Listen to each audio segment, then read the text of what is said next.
Alright everybody, welcome! Today, because of popular demand, I will finally cover value investing and what I do when I look for stocks. So, without further ado, let's jump straight in with an example of a good stock and an example of a bad stock. And I will kind of explain along the way. Again, if anything is confusing or if you have any extra questions, just ask them in the comments down below and I will do my best to answer them. And I will also link sources down below as much as humanly possible. Now, let's dive right in. Alright, we're currently on a website called Yahoo Finance. This is a website where you can look up stocks and certain financial information and data on those companies, and it's all neatly packaged together and it's very easy to use. You can just go to the search bar up here, you can type in any company name, and it just shows up. Now, the first thing we're gonna do is look at the summary. As you can see, there are a lot of different headers here with different topics, but I usually start at summary. And the first thing I look at is the PE ratio. This is the price to earnings ratio. What this basically means is, how many dollars are you paying for every dollar of earnings that the company is making? For example, here it says 26.5, so that means that you're paying $26.50 for every dollar of profit that Google, in this instance, makes. Now, personally, I look for companies with a PE ratio of below 50 and preferably below 30, depending on the company. Overall, you don't want a PE ratio that's way too high, because usually if a PE ratio is incredibly high, that means that the company is overvalued. You're paying, for example, $100 for every $1 of earnings that the company makes. That's not good. The historical trend for PE ratio is somewhere between 15 and 20. So, really, as soon as you go above 30 already, it's very questionable. But it really depends on how fast the company is also growing, because it doesn't take growth into account. Now after that, I scroll down a little bit to what's called earnings. Here you can see how they have been doing these last quarters. They have been beating expectations. Here you can see the green dot is actual and the hollow dot is estimate. It's always good to see that a company has been beating estimates in the last couple of quarters. However, the more important thing is their financials, and here you can see their revenue and earnings. Revenue is the total amount of money they're making, and earnings is their profit. So as you can see, Google has been growing consistently and been making more money overall, and also more profit. Their profit has also steadily been growing. It's not like their profits have been stagnant. You want to see this with a company. Earnings and revenue need to be consistently growing. There can be a hiccup here and there, but overall they need to be consistently growing. You can also look up on Google earnings or revenue of Google, and then you can look on a longer time scale. Now you can look here for annual and also quarterly. Quarterly is every 3 months. And overall, as you can see, their quarters have also been going pretty well. Now we move on to the next header called statistics. Here you can find a couple of interesting things. And we'll start off with the PEG ratio, which is similar to the PE ratio, but this one takes growth into account. Overall, what you want to see here is a number below 1. Anything above 1 means that you're actually overpaying for their price to earnings with growth kept in mind. So overall, if this is below 1, then it's probably cheap. The second thing you want to look at, which is a little bit down, you just need to scroll down a little bit, is profit margin. Overall, when it comes to businesses that don't operate in the food service or housing, you want them to have a profit margin above 15%. For example, grocery stores have incredibly small margins because they sell a lot of products. Overall, the more products a company sells, the lower their profit margins are. Or if the product is incredibly expensive, like housing. With a company like this, it's good to see that they have a 30% profit margin. It gives them a bit of a buffer, you know? If things go wrong, they can always lower their profit, they can always take less profits or lower their prices or work around a bit, you know? Now, the next thing you want to look for is debt. Debt. Debt is everything, in my opinion. A lot of people ignore debt and they will just buy companies that have ludicrous amounts of debt, but I don't. I want companies that have an equal amount cash to debt or way more cash than they have debt. For example, here at balance sheet, again, this is still statistics. You can find here total cash, that's the money they have, 142 billion. Nice. Total debt, 28.11. They have significantly more cash than debt. It gives the company a bit of survivability. They won't fall over that quickly. They won't default. They won't get into any debt problems. And they can potentially use the cash that they have on hand to buy stuff or make fast moves or quickly expand when the opportunity is right. Now after this, you jump into the financials. Alright, the financials. Here there are a couple of things that you need to look at. First of all, the total revenue. As you can see, it's growing. That's good. But we kind of saw that before as well. The second thing you want to look at is operating expenses and operating income. Are they growing?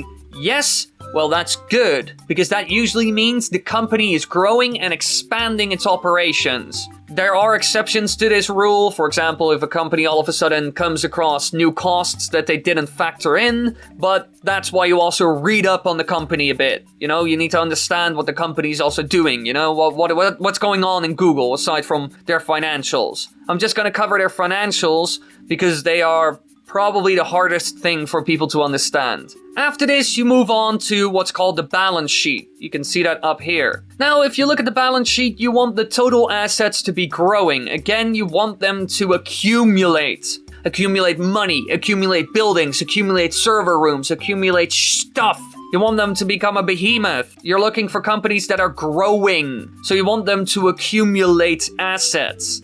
So if you see asset growth like this, that's good. Again, you can go to a website like Macro Trends and look up all these companies and look at longer time scales. Alright, the next header you're going to look at is cash flow. This is quite logical. Like income statement, for example, is just their income statement. Their balance sheet is just all the stuff they have, and the cash flow is how cash is flowing through the company. Now, when it comes to this, you want to see operating cash flow increasing yearly. This is again a sign that the company is expanding. There's more cash flowing into operations. So they're building, for example, like Google, they're building more server rooms, hiring more people, building more offices, expanding Google services and products. That's good. And then the last thing you'll look at is free cash flow. This is always good because then they'll have more free cash flow, more money they can instantly, boom, use to, for example, buy that or buy this or expand here or do that. Again, it gives them maneuverability. That's a good thing. Now, at this point, you've seen everything that you can see on Yahoo Finance. And so I go to a website called Simply Wall Street. They calculate the value of a stock, what the value should be. And they use the discounted cash flow method. And they play open book. You can see how they calculated it for every little thing. And they give a lot of good information, so they are a good company to use in general. For example, here you can see that Google is currently trading 43% below the estimate of its fair value. What I use this website mostly for is this here. Share price versus fair value. And the fair value is, you can calculate that. I'm not going to go into that because it's complicated. I might do that in a separate video.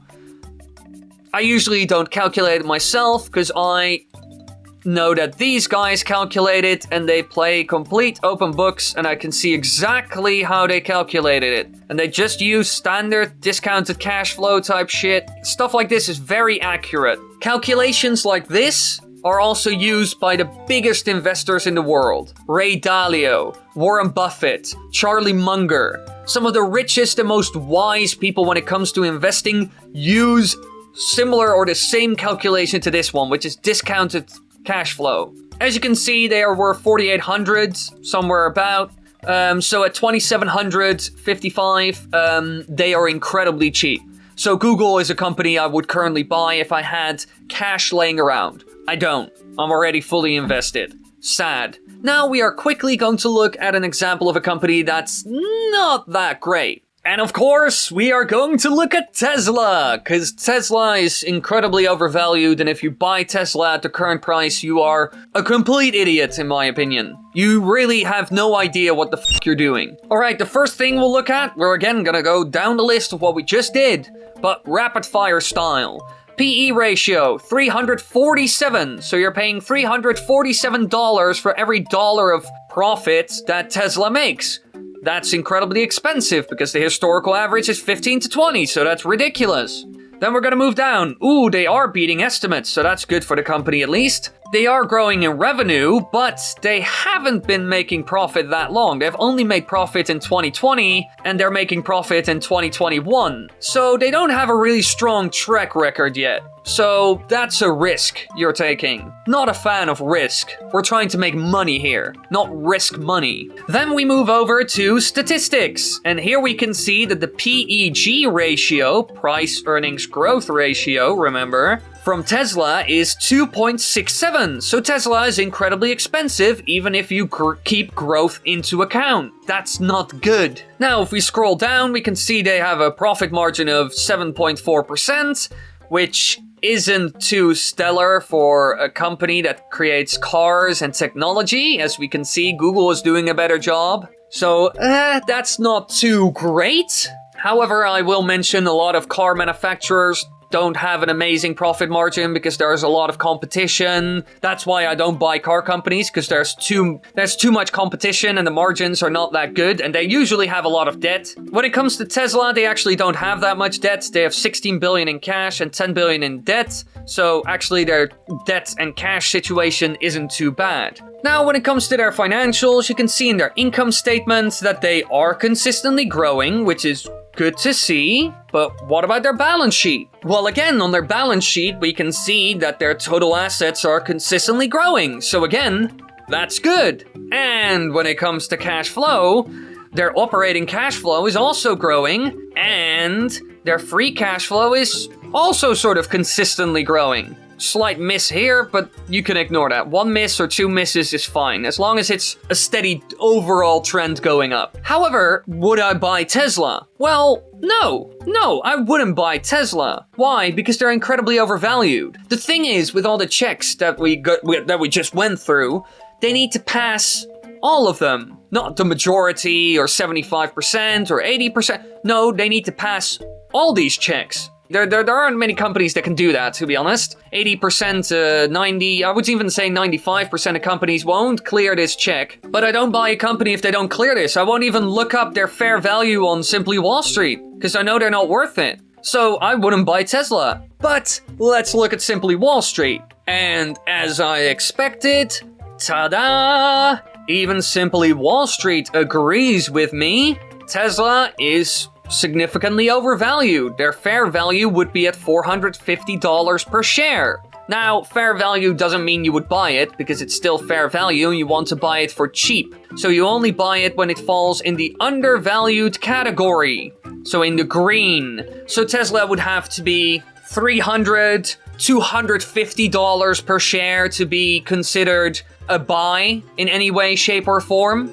Overall, another rule you want to follow: don't put more than 10% of your net worth, 10% of your money into one company. Try to actually keep it at a maximum of 5% to 8%. You want to spread your chances. You don't want to hold 2 or 3 companies. You want to hold 10 to 20 companies. On average, like 15. I also buy different industries, so I'm not just exposed to one industry or one thing. That also helps a lot to protect your portfolio. So those are 2 little extra tips I'm gonna give you. Now, if you have any extra questions, or just ask me down below in the comments. I will also link some resources, as many as I can possibly find and remember. Do your own research as well. Be sure to be educated, but this will certainly help you in the right direction. Thanks for watching. Be sure to subscribe, click the bell button, leave a like, and tell me in the comments what you thought about this video.